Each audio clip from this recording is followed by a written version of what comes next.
आपको नमस्कार। હું ડૉક્ટર જેનિકા માવાણી. मेरा नाम डॉक्टर चंदन नारंग है। મારું નામ ડૉક્ટર જિગ્નેશ ગેંગડિયા છે. હું ડૉક્ટર યશ મહેતા. મારું નામ કુલદીપ રાઠોડ છે. Chandrakesh Yadav, new civil hospital second year medicine resident हूँ। आज मैं सबके सामने उपस्थित हुआ हूँ अपनी रेजिडेंट डॉक्टर्स की प्रॉब्लम्स को बताने के लिए, अपनी बात गवर्नमेंट तक पहुँचाने के लिए। हम कंटिन्यू पिछले 1.5 साल से कोविड ड्यूटी कर रहे हैं, सारे रेजिडेंट डॉक्टर, ना सिर्फ सूरत के, पूरे गुजरात के, बल्कि पूरे इंडिया के।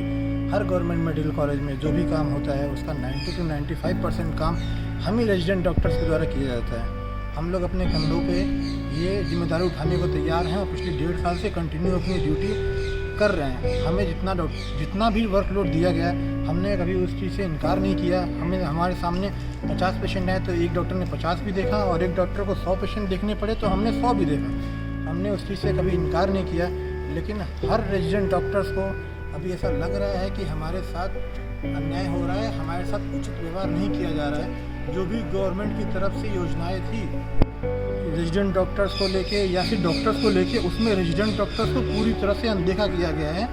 तो हमारी गवर्नमेंट से यही गुजारिश है हाथ जोड़ के कि हमारे रेजिडेंट डॉक्टर्स की मांगों पे ध्यान दिया जाए। हमने कम से कम 10 से 15 बार रिटर्न में गवर्नमेंट ऑफिसर के थ्रू, डीन के थ्रू, सुप्रिटेंडेंट के through, finance secretary of Gujarat के थ्रू और डिफरेंट गवर्नमेंट के ऑफिशियल के थ्रू उनसे मिल के अपनी मांगे रखने का प्रयास किया पिछले 1.5 साल से। उसके बावजूद भी हमें बार बार अनदेखी का ही सामना करने को मिला। हमें कुछ भी पॉजिटिव रिस्पांस नहीं मिला।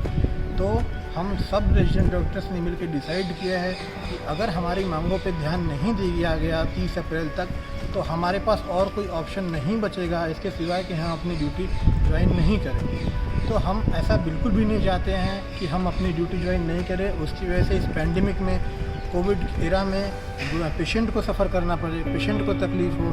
तो इसीलिए हम गवर्नमेंट से हाथ जोड़ के, सीएम से, विजय रूपानी सर से, नितिन भाई पटेल सर से ये रिक्वेस्ट कर रहे हैं कि हमारी मांगों पर ध्यान दिया जाए। हमारी मेन मांगे ये हैं कि जो मेडिकल ऑफिसर को आप 1.5 लाख, 1.25 लाख या आप जितना भी आप समझते हो दे रहे हो, हमें उससे कोई एतराज़ नहीं है। लेकिन उससे कई गुना ज़्यादा काम करते हैं रेजिडेंट डॉक्टर्स, जो अपने कंधों पे सारा सिस्टम को उठाए हुए चल रहा है। 95% काम किसी भी गवर्नमेंट मेडिकल कॉलेज में रेजिडेंट डॉक्टर करता है। आपने उसकी सैलरी में 1 रुपये का इंक्रीमेंट नहीं किया, किसी भी तरह से उसको प्रोत्साहन नहीं दिया। हम पिछले 1.5 साल से अपने एकेडमिक्स को, अपने करियर को दांव पे रख के काम कर रहा है। कोई यहाँ पे ऑप्थेल्मिक सर्जन बनने आया था, कोई ऑर्थोपेडिक सर्जन बनने आया था, कोई MD फिजिशियन बनने आया था, कोई कुछ और बनने आया था। वो छोड़ के हम कुछ और काम कर रहे हैं। एक पूरी की पूरी डॉक्टर्स की जनरेशन को ख़राब किया जा रहा है। ये भारत के गवर्नमेंट को, भारत के लोगों को सोचने की ज़रूरत है। जब ये पूरी की पूरी जनरेशन 3 साल बाद निकल के कहीं जाएगी, डिफरेंट सिटी में जाएगी इंडिया के, और अपनी सेवाएं देगी, तो वो किस तरह से अपनी सेवाएं दे पाएंगी जब वो 3 साल के ड्यूरेशन में सर्जरी छोड़ के अपने MD मेडिसिन की या किसी और ब्रांच की पढ़ाई को छोड़ के कुछ और काम कर रहे हैं। तो 3 साल बाद वो किस लायक होंगे, वो किस तरह अपनी सेवाएं दे पाएंगे, और जो भी सेवाएं देंगे उसको पब्लिक डोमेन में उसका इफेक्ट क्या पड़ेगा।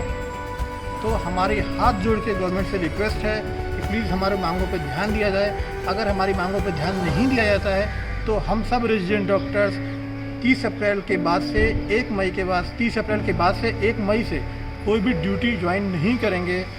ये हम गवर्नमेंट तक अपनी मांगें पहुंचाना चाहते हैं।